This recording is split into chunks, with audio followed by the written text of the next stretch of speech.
All right, going live.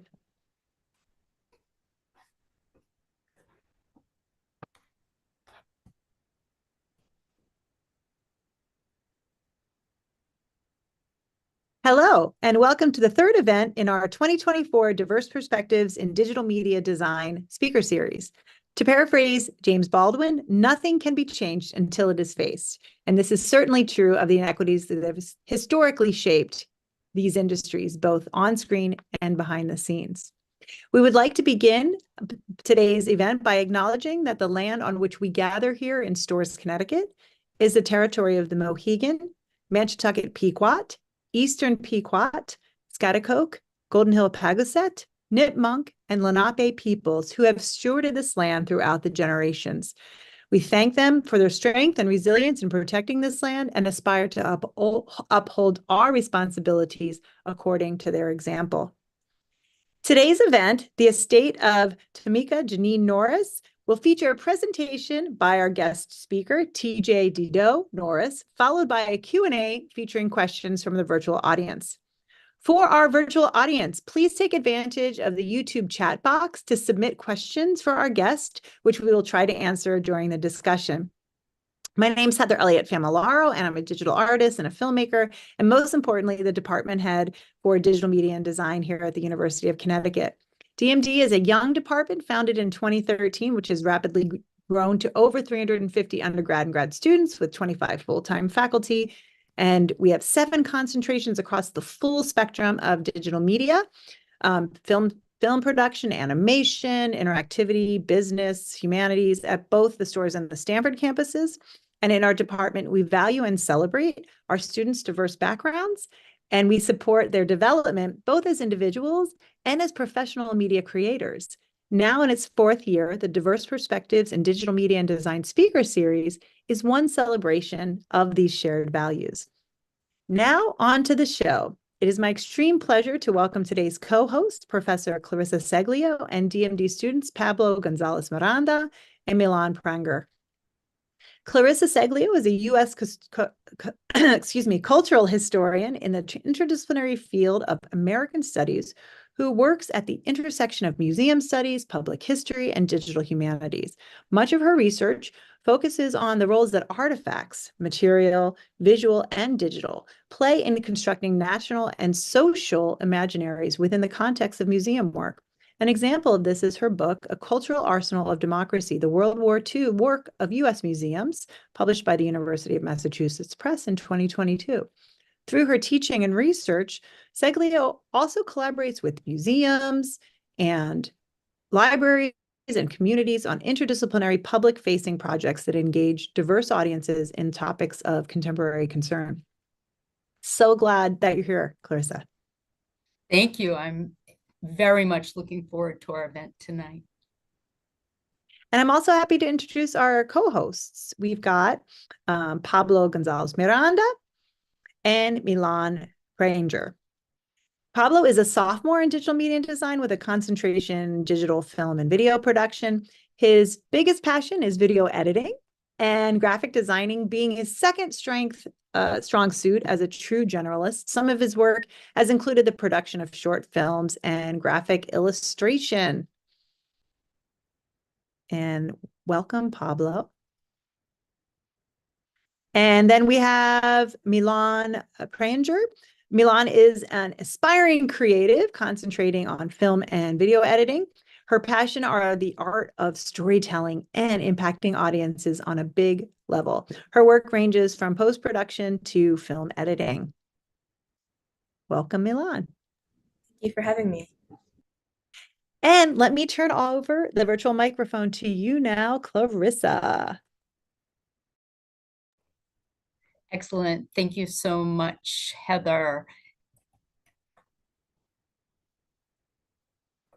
It is my true pleasure to welcome today's guest, TJ Dedeaux-Norris. They are a mixed media artist who employs painting, fiber, performance, video, and music to explore the somatic impacts of racial, gender, and class socialization In form and content, their work poses a philosophical inquiry into the distinctions between self and other, with the body as a social microcosm of distinct yet discursive dynamics to observe and question.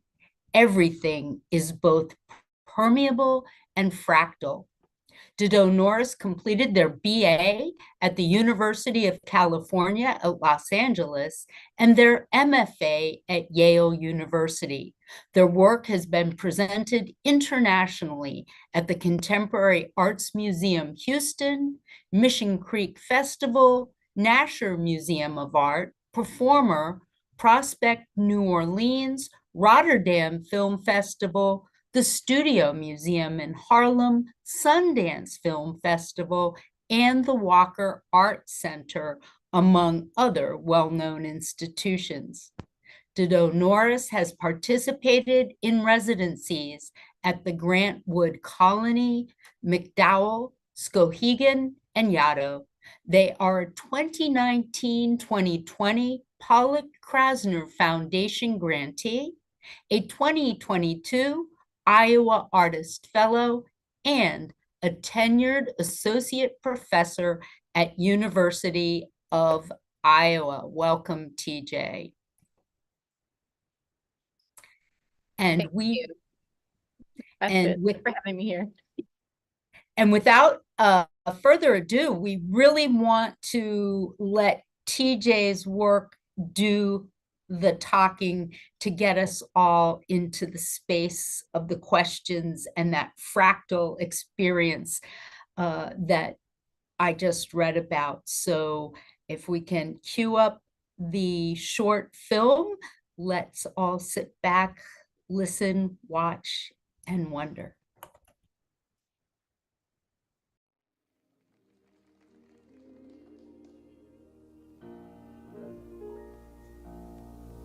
Precious Lord,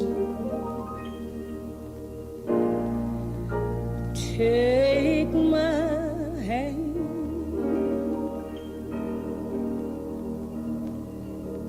lead me on,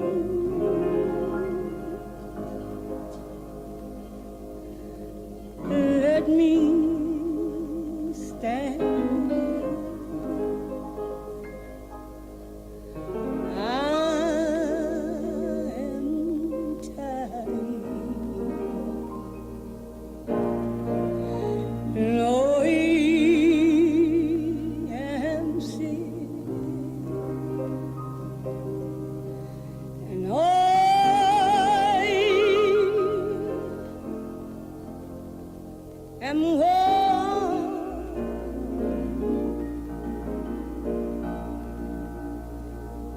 But through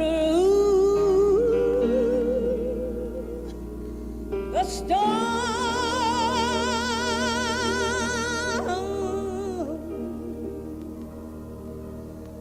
through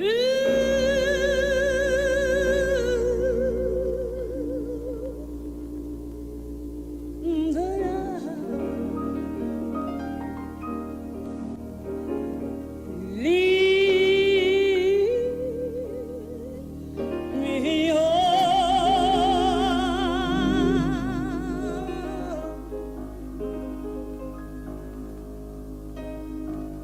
night,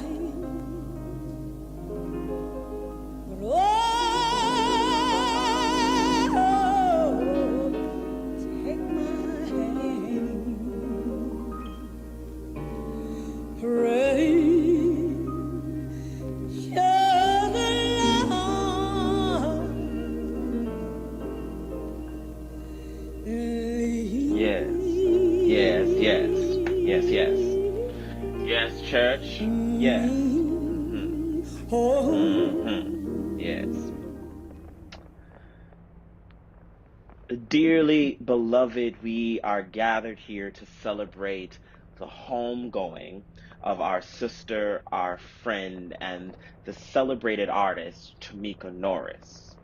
We offer our condolences to her family, her friends, and to those of us who loved her ever so deeply.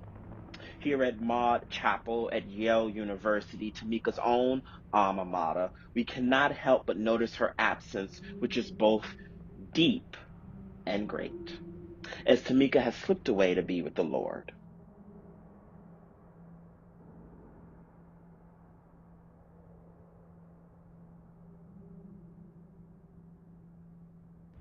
I met Tameka during our Grant Wood residency many years ago at the University of Iowa. She was yet and then already a brilliant artist, and I was in awe of her.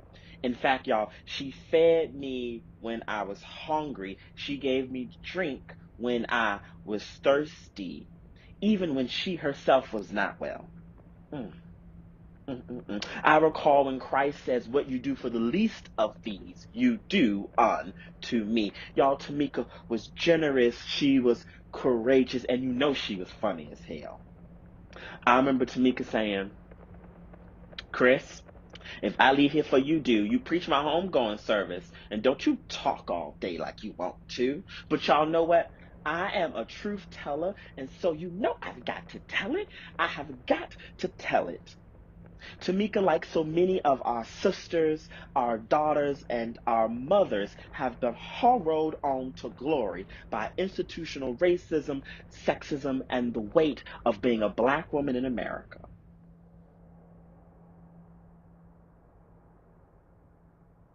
In Tameka, we have an example of resilience in the face of adversity, every adversity, and I, for one, am sorry to see her go. Yet, from the lectern here at Yale University, I can boldly declare that she shall wear a golden crown. Y'all, she's going to put on her golden crown. She's going to put on her robe in glory. She's going to tell her story of how she got over. She at home, y'all. She at home in a golden crown. In fact, Tameka left for us a living legacy of art, artifacts, exhibitions, and performances of institutional critique. A legacy of what we can do if we face down darkness every day of our lives, if we struggle, and if we believe that we shall see the glory, that actually the glory of God, the glory of our living God shall be revealed here on earth and then in heaven. I remember the old hymnal that said, "Precious Lord, take her hand. Lead her on, Lord. Let her stand." She was tired. We were weak, and she was worn. Through the storm, through the storm. Yes, through the night. Lead her on, Lord. Through the light. Take her hand, precious Lord, and lead her home. In the old sanctified church, we would say, "Yes, yes, yes, yes, yes." Come on, y'all. Yes, yes, yes, yes, yes.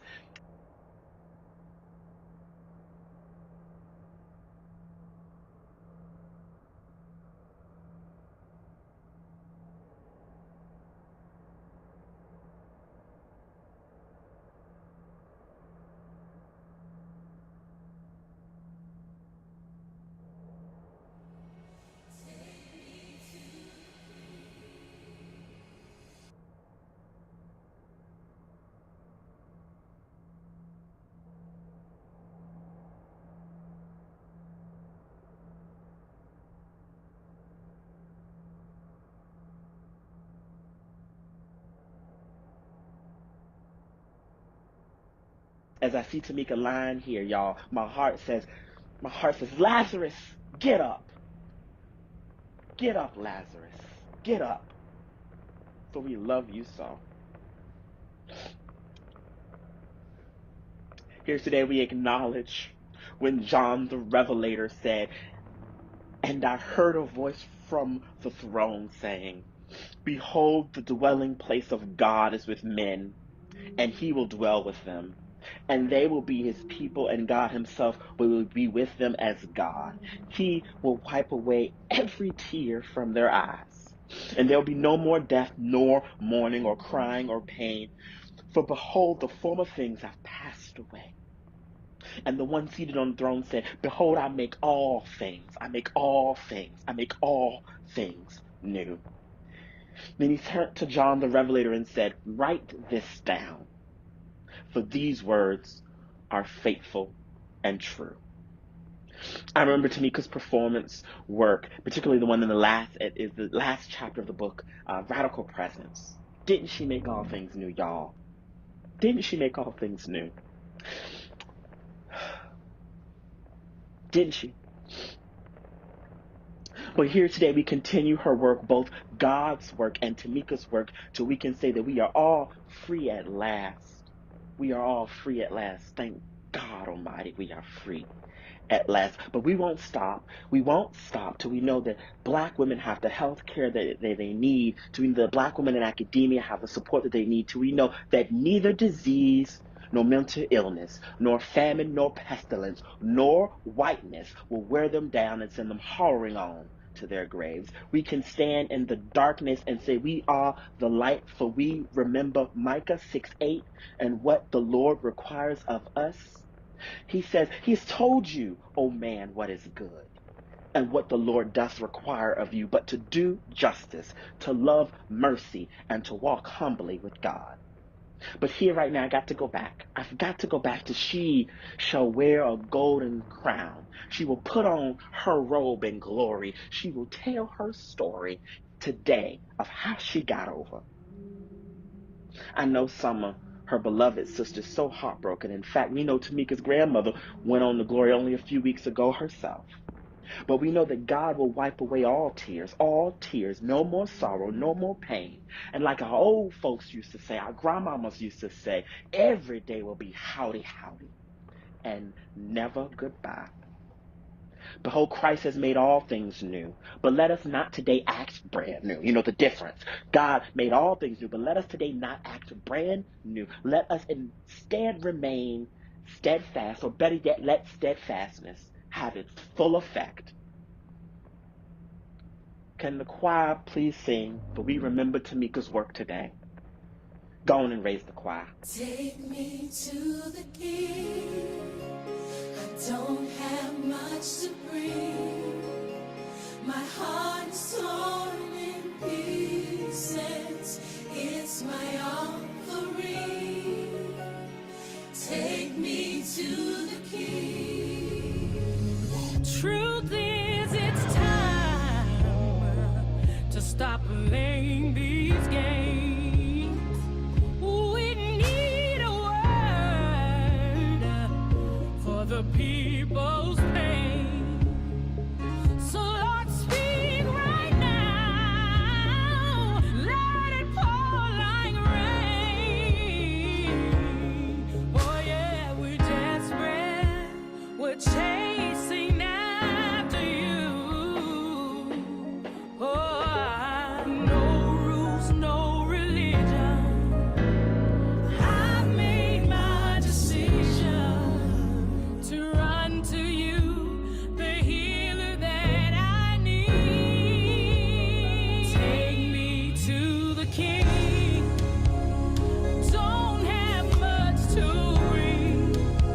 My heart's torn to pieces. It's my offering. Lay me at the throne. Leave me there alone to gaze upon your glory and to sing to you this song. Lord, we're in the way. We keep making mistakes. Glory's not for us, it's all for you.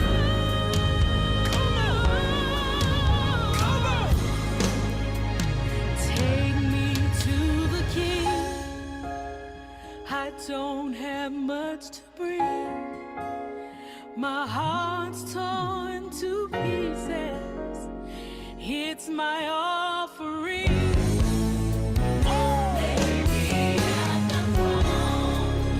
me there. I wanna gaze upon your glory. Sing to you, to sing to you this song.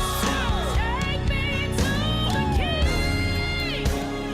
Take me to the King. Take me to the King.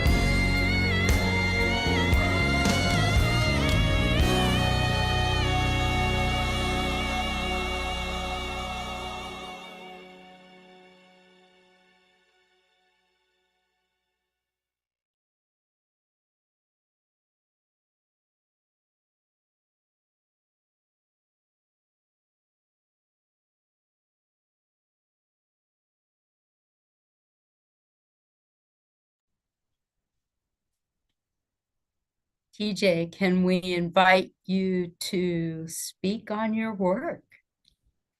Oh, sure. Well, one thing that I was thinking about while we were screening this, when I think a lot about digital media, a lot of my earlier work that I made in grad school was posted directly onto YouTube. And I think a big part of that is the sort of junk drawer or like pedestrian stumbling upon content, meaning like without the context of it being screened in the gallery, being uncertain of what you're looking at, how it operates, the authenticity, or if there's any irony or deadpan or whatever might be going on. And so as I was sitting here watching this, I was really curious about what folks were thinking or are thinking in the context of screening it. Clearly, in the context, we just screened that from my website, but sometimes this film is screened in galleries, and sometimes people stumble upon it in other ways. And I just was thinking about how that really matters, context. And speaking too much about, like, without stating too much, because I don't want to shift the perspective too far in any direction about what was on my mind. I'd be really curious to know what the audience is thinking or was thinking about the work. But I've had a lot of different responses based on where I've screened it, who I've screened it for.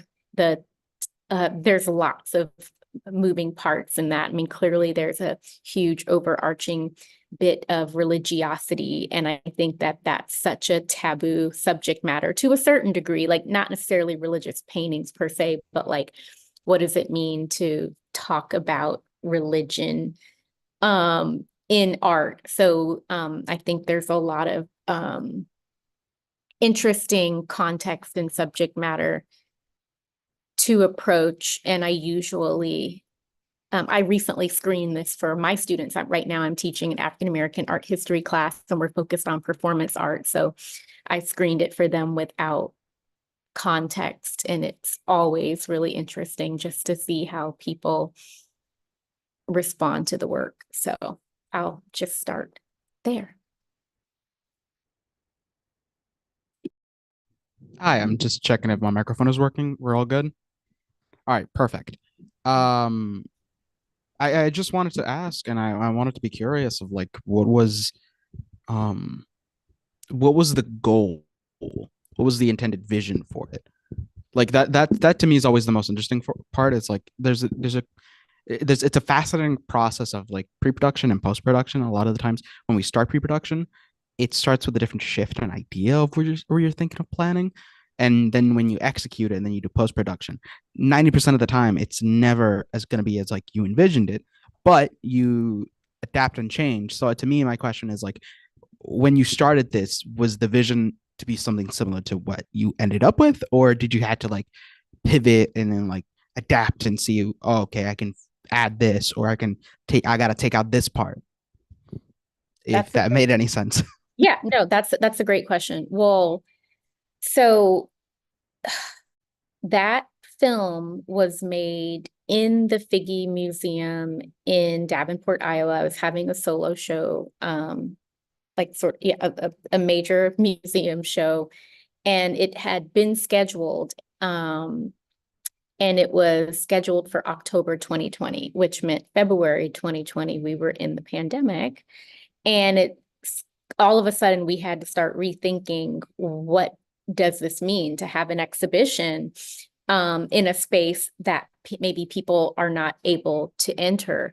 So on one hand, it was a question of, oh my gosh, I'm having a major solo show.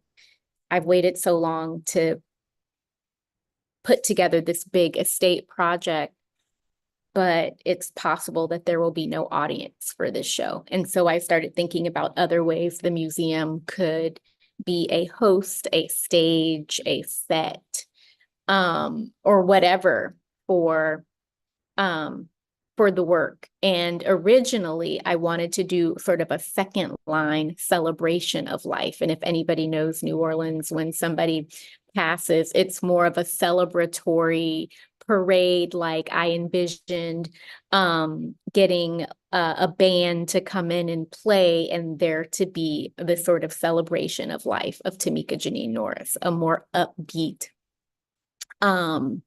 procession, and allow the audience to engage in such. But February, March, April, May, June, my mother had gotten really sick and ultimately passed a year after that. And during that time, my grandmother had gotten ill. So the show opened in October. My grandmother passed in December, and I hadn't yet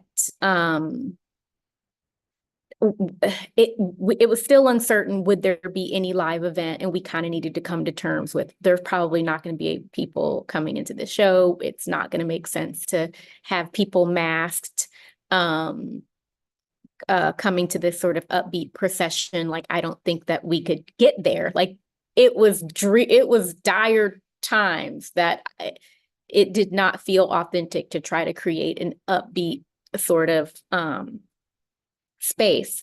So I had already bought that casket, and it was twofold. One, it was iridescent and kind of beautiful and had like this Mardi Gras feel. And that was the sort of casket that I wanted to be a part of this upbeat procession. As all of us during the pandemic, I know my mind went, I'm a creative individual. My mind went a lot of places, and I was like, oh, dang, I might need this casket, like for real, for real. And then was thinking through this idea of grief, or like the things that we were all collectively grieving at that time. And so it turned from this performative procession celebration to a collective grieving experience. And, in the film, I look pretty emaciated looking back on that. I'm about 10 pounds lighter than I am now, which is like not healthy.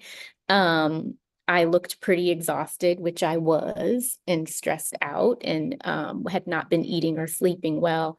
And the performer that I am, I'm like a performer of blood, literally, and not ketchup. So I wanted to really use the actual energy, the grief, the angst, the anger, the sadness.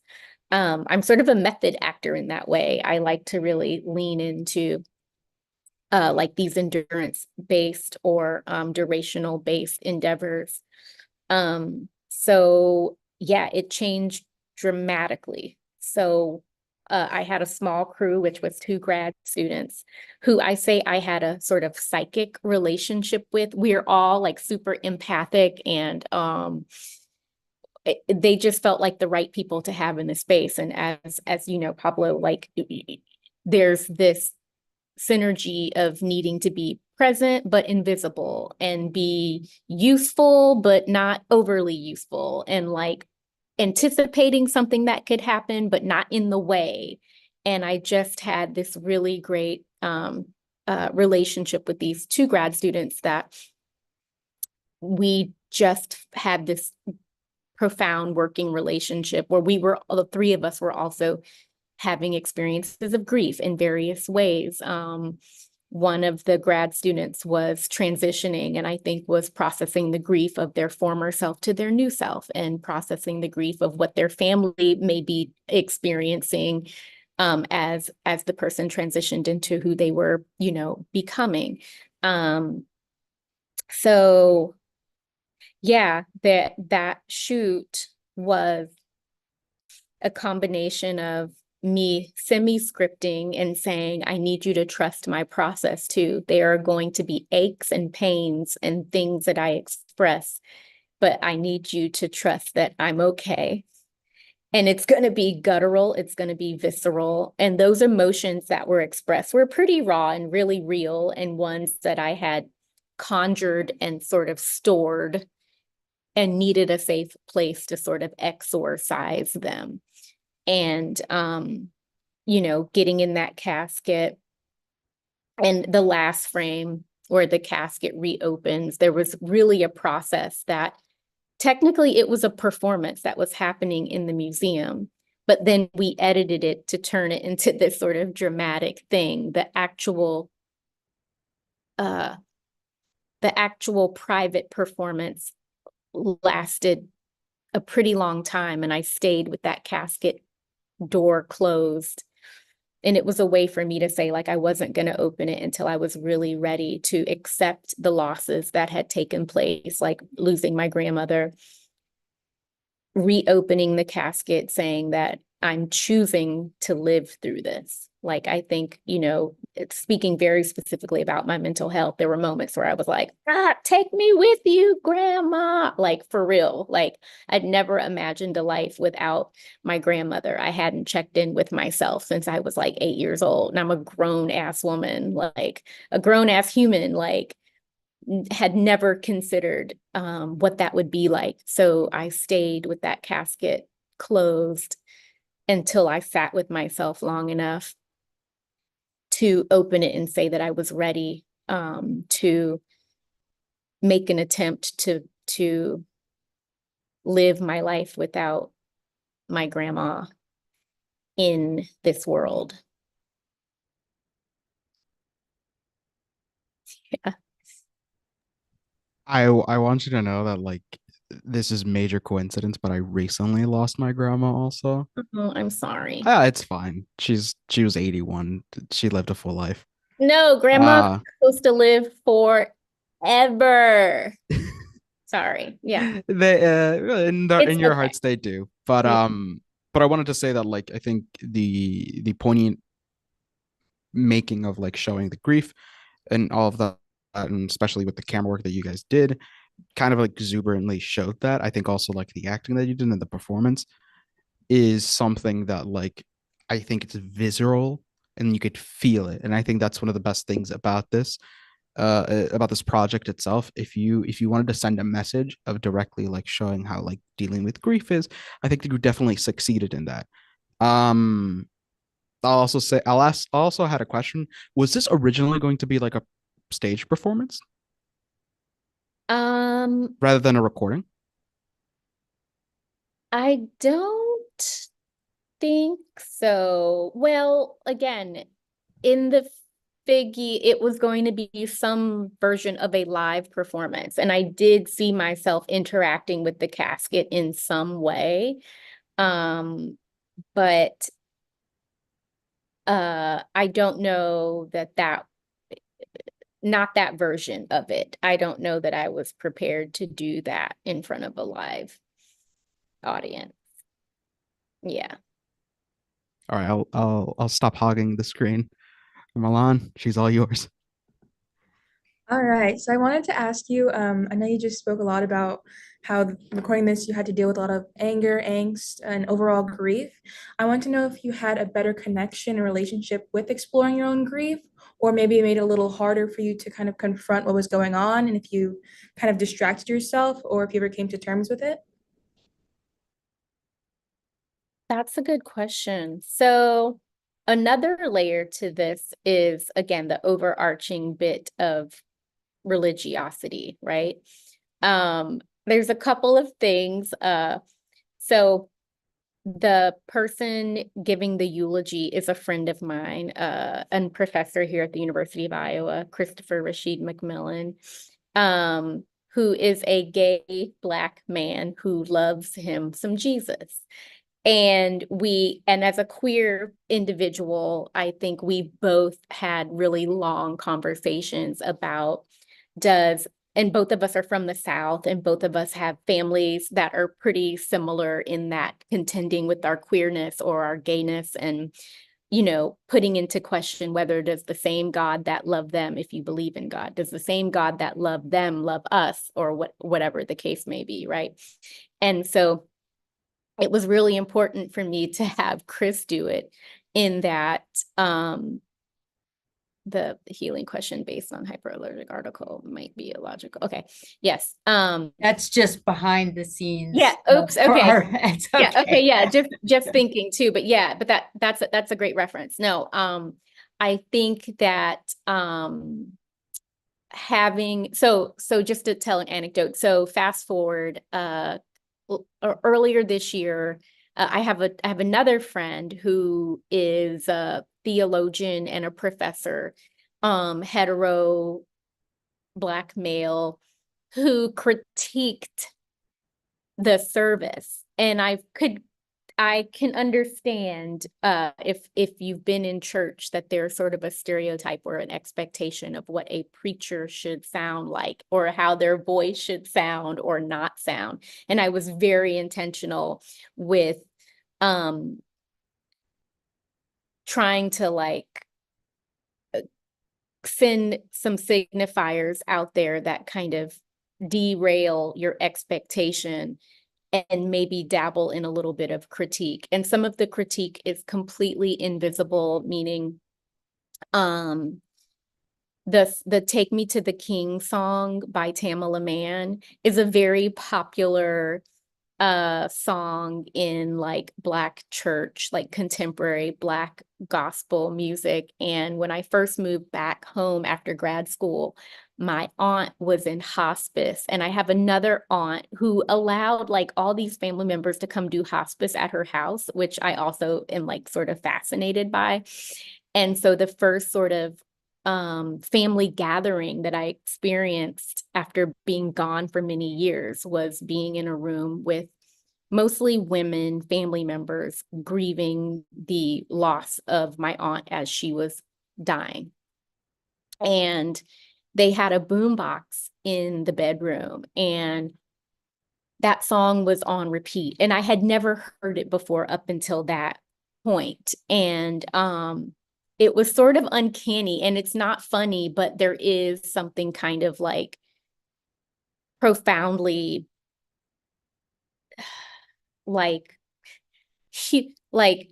uncomfortable about death, in that it's everybody was trying to cope. My mom kept asking my aunt, who was lying there dying, trying to distract her in a way by going, "Joelle, do you want a hamburger? Do you want a hamburger?" And it's just this idea of trying to distract her potentially from her fate by asking her if she wants her favorite food or whatever. And just what we do in these moments as a coping mechanism while you're trying to deal and wrap your head around this inevitable thing that is taking place. And so, yeah, so that song was on repeat, and I just kept wondering, I wonder what she's thinking as she's hearing these lyrics, "Take me to the king, I don't have much to bring, my heart is torn to pieces." And it's sort of can you over dramatize death? I don't know, but I just was trying to wrap my head around that. And then also, one of the more profound and uncanny things that happened was, while my aunt was lying there, her daughter, who was an adult woman, my first cousin, was there, and she sort of wailed at a moment, just overcome with grief. And I kid you not, my aunt shot straight up, her body just shot straight up. It was like a chemical reaction to hearing the cry of her child. And that was profound and deeply moving. And so in sort of what I was doing in this film, like the going from like laying down to kind of bringing my body up in this notion of like processing grief, and even in my aunt's sort of final moments, her desire to want to comfort her child was so intense that her body, I think, had an involuntary response. So I know that's like a pretty intense response, Milan, but that like, you know, there were so many moving parts to like things that I was thinking about in relationship to making this work that are based in humor, that is based in like just being gutted and shattered from grief and anger and despair, and that like all of those things were simultaneous. That and just this idea of like eulogizing oneself, and I've screened this before and people have laughed, and like processing like, well, what was funny, or this idea that Christopher, says how great I am, and all the great art that, was left behind by Tameka Jenean Norris, who is technically a part of myself, that really it's a metaphor for like laying a part of myself to rest. Like when we say someone dies, they've been laid to rest. Like there are parts of me that need rest. And by screening this, I'm forcing, asking, inviting people to bear witness to what institutional racism, systemic sort of unending xenophobia, homophobia, misogyny, misogynoir, administrative, bureaucratic violence, what all of this has sort of done, and why leaving Tameka, that name behind, which is sort of attached to a socioeconomic status, attached to an ethnicity, attached to a gender, and how masking in email as TJ Dedeaux-Norris, or masking in invisible spaces as TJ, because I have been forced to only show up as an abbreviated version of myself for survival in ways that were forced and in ways that I've chosen. So there's a lot of moving pieces. And I think it's still something that I exercise and exorcise. There are moments that I need to step into my power and step into my voice as a tenured professor, as the head of a painting and drawing program, as somebody who's being tasked to make big, hard decisions. I'm 4'9", and like, trying to step into all the selves that I'm being asked to be, and sometimes needing to tuck away and hide the ones that have been systematically oppressed, so that I'm able to kind of speak from a voice that I have to invent, and like who I want TJ to be. And adding Dedeaux is my mother's maiden name, which just speaks to my French Creole background, which speaks to America's history of the sometimes coerced and sometimes chosen relationships between white folks, Black folks, and the Native folks in the South due to the impacts of slavery and enslaved peoples.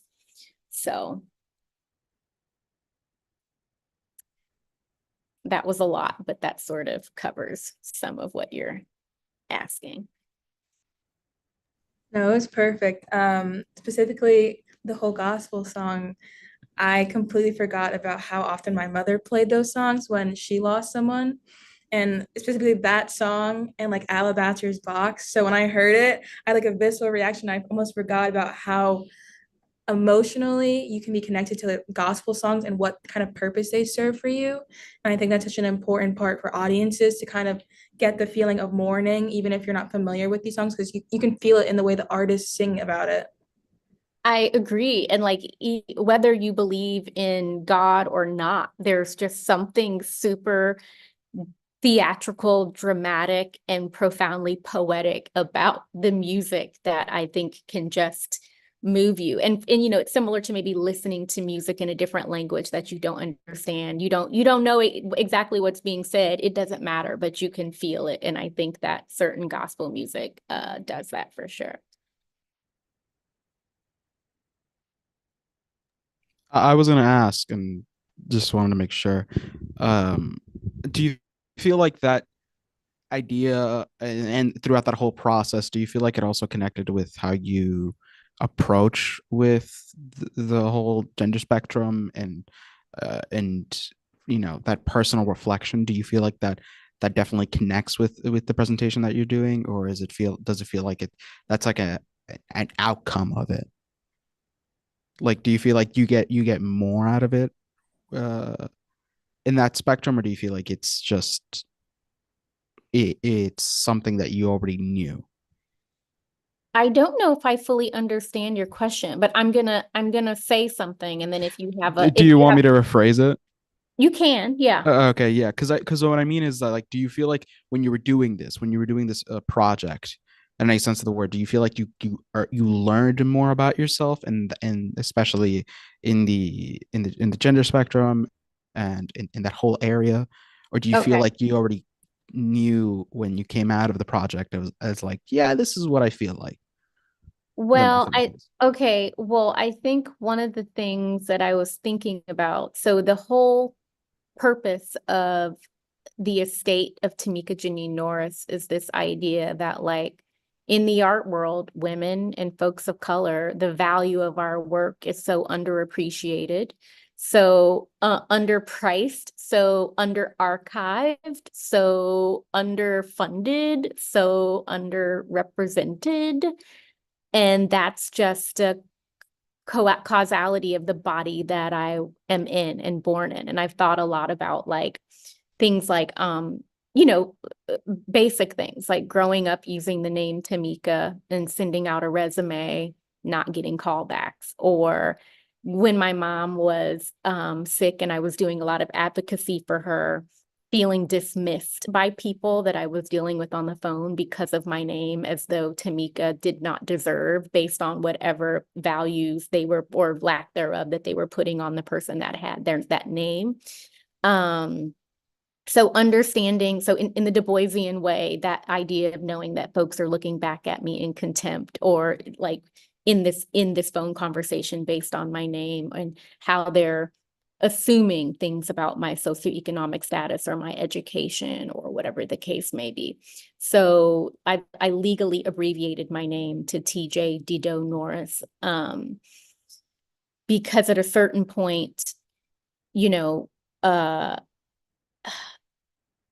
Professor TJ Dedeaux-Norris hits different than Tameka Jenean Norris, right? Like, there's an uncertainty of gender, socioeconomic status, that are all the things that I said, and how that, like, Yale and Tameka somehow it's disorienting for other people. I'm like, no, I did all that. Like, no, all that happened, but it's like those things can't live in the same space, and it's almost like people are whiplashed by that idea, like I've somehow, like, disrupted their perception, which makes me somehow bad or something. Like, how dare I be Tameka and a Yale graduate, or be a professor or whatever.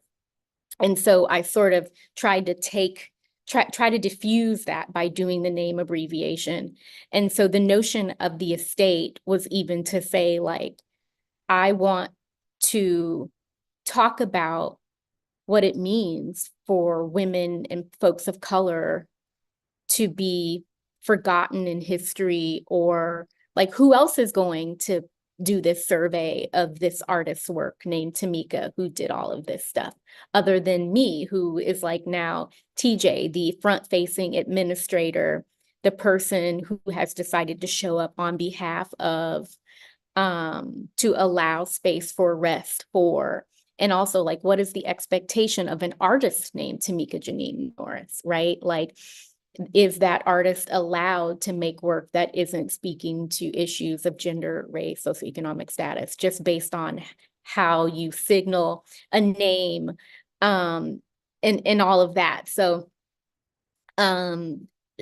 abbreviating to TJ has allowed me to conceptually open up my practice in new ways and give myself permission to make work that isn't meant to be explicitly responsible for telling an audience a thing.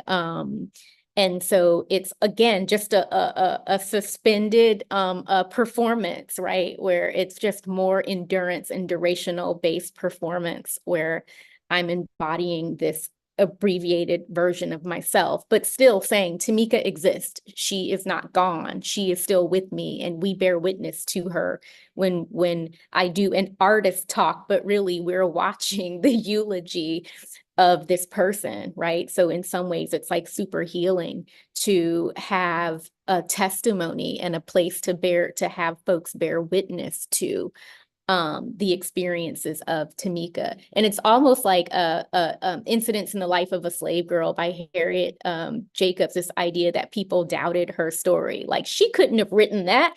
She couldn't have written that. And the idea was that one of the the enslaved owners helped write the story. So it's almost like not a pseudonym or an avatar, but like, no, like equally, I'm still telling my story, but through this other lens where maybe you believe it more because Tameka is not telling it herself.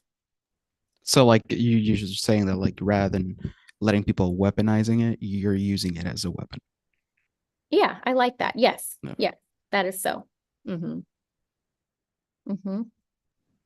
I wanted to follow up and ask specifically about what challenges and opportunities you have had while advocating for this diversity and equity, and how they've kind of impacted how you go about doing your art now. Oh man, that's really interesting. Well, I think there's this expectation that because I'm in my body, that it's my work to do and my work to do alone. And some people can hide in plain sight while choosing to be an advocate or an accomplice when they want, but can pick and choose those days because of the varying gradients of how much in harm's way they may or may not be based on the bodies that they're in, the identities that they occupy. And I think I've had to, some of this has, it's hard work. It's hard to want to disrupt space in ways that need disruption all the time. It's a wear and tear emotionally, psychologically, physically. Like today, I'm exhausted. Like, I've had some unexpected things come up with students that needed addressing, meaning I needed to advocate. And then had to take a pause to go to my therapy appointment that I make sure that I go to, that I'm like having accountability for myself and making sure that I'm always gauging my capacity on any given day. And trying to figure out when,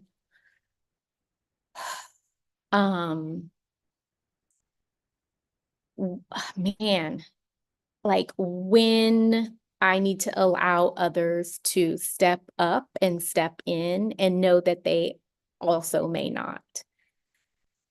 And that's really tough. I am, for example, at the University of Iowa, I am the only Black tenured professor here in the school, the second ever in the history of the school in 147 years. And Elizabeth Catlett was an alumni of this program. Anna Mendieta finished undergrad here, if y'all know who these folks are. Lorraine O'Grady was an undergraduate alumni here, so amazing performance artist. So yeah, so trying to figure out what my role is, and it's something that I have to reevaluate honestly on a day-to-day basis, deciding what battles I can pick, which fights can I fight. And I'm trying to lead more as opposed to like, as a metaphor, as opposed to like a front line soldier. I'm trying to do more big picture administrative work, which is a little bit slower, or it feels slower in impact, but like knowing that like I need to get to curriculum, I need to be addressing policy, I need to be addressing these bigger picture things, versus sort of like this thing, which obviously can eventually put a lot of wear and tear on one's psyche, body, and it can rupture a lot of relationships. I have a lot of not fraught relationships with my colleagues, but it's a lot of work to be held responsible. Like when I'm in the room, it's clear I'm seeing things from a different lens than others, and it puts people on alert or on edge. And I'm not meaning to be antagonizing. I just have a different lived experience and how I understand what is equitable, or I'll give you a very small example, a harmless example. We were talking about a space here on campus. There's no place for students to get a snack anywhere over here, which is unfortunate. If students want to stay and work, they'd have to walk across campus to like the downtown to go buy food. And we've also had issues getting like refrigerators placed here and microwaves due to safety and stuff. And it's like, not everybody can afford to go walk across campus, able-bodied, have a vehicle, the time or the money to do those things. So just thinking about access and feasibility. And like one of my colleagues was like, well, what we could get a vendor to come and they would sell like $6 coffees. That's literally what they would do. And my colleague was like, well, I wouldn't mind paying for $6 coffee. I'm like, yeah, fool, you got a whole ass job. But I wouldn't. That's not $6. Like you have the privilege to want to be able to afford and have the infrastructure to do that. Most of our students do not. And some of your colleagues may not be in positions to do that either. So like, I'm just this sort of like, a feminist killjoy. Me and my colleagues started joking. We started calling it, what were we calling it? Like institutional dominatrix or something. Like we're, trying to like, lean in. Anyhow, what else y'all got? One of the things I wanted to add to the conversation and ask as we get ready to wrap up, an hour seems like forever until you actually begin diving into the richness of this piece, which we know is an important part of your body of work. One of the moments that really spoke to me, particularly as we think about the body and voice and the multiple voices that you have as the artist that are present in the voices we hear, whether in song or in eulogy, and the fact that we don't hear your literal voice. And yet for me, it was those moments when you broke the fourth wall. And as the viewers, each response has to come out of the viewer's body. How am I raced, gendered, classed? What do I own? What do I reject? What do I avoid? That when your bodily pain confronts us as the viewer, we're going to come at that so differently based on our subject position and the ways in which your labor physically and, as you allude to in the piece, academically and against the white racial academic and other institutions is what I really took from this piece. And so you've shared with us some of where you're moving your energy away from the notion of the frontline soldier to decision maker and leader. Where is your artwork taking you now? What do you want to leave us with as we all continue to follow your work? where's your heart and your body leading you now?